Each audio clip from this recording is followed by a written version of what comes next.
straight out to Jim Kirkwood, host KTKK. Jim, thanks for being with us. What can you tell me about the remains that have been found there in the desert? Nancy, the near Delta is a place called Topaz Mountain, where people go and look for topaz rocks and things like that. And Josh and Susan used to go camping in that area. It's only 25 to 30 miles from Simpson Springs, where Josh claims he took those two boys 2 years ago this coming December, back in December of '09, took them camping on a sub-zero night. And it's interesting, from the police search warrant they did on Josh Powell's home where he lives with his father in the state of Washington. They got some of the locations he liked to go camping. This was one of them. They turned 4 cadaver dogs loose, and they did find human remains. They brought in an archaeologist from the Bureau of Land Management in Fillmore, and she is taking a look.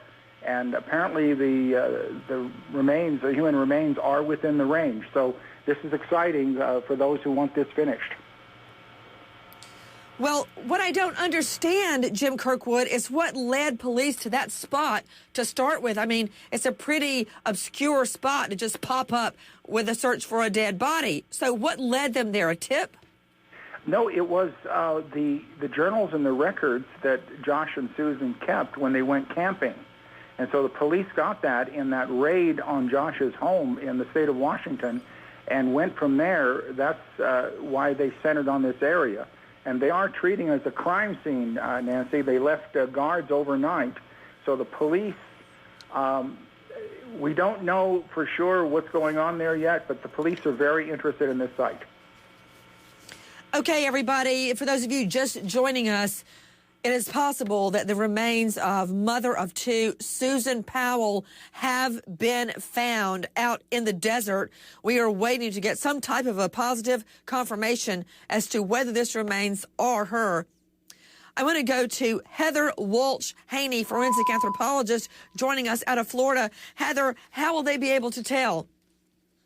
Well, what they're going to do is look at the context of the soils and any personal effects or artifacts that may be around the skeleton. Then they'll evaluate the sex, the age, the ancestry, and they'll look for unique traits on that skeleton that might lead to a positive identification.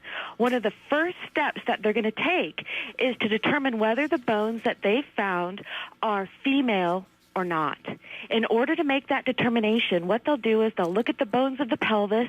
They'll look to see that those bones are wide, that they could accommodate the birth of a child, and that would tell them that they were female. They'd also double-check themselves by looking at the cranium and the mandible.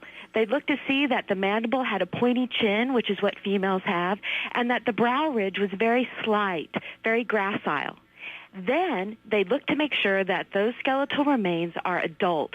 So they'd ensure that there are no baby teeth present in the jaw, that all of the bones are fused, meaning the joint surfaces, and then they'd even measure the long bones of the legs to determine the stature, how tall these skeletal remains are.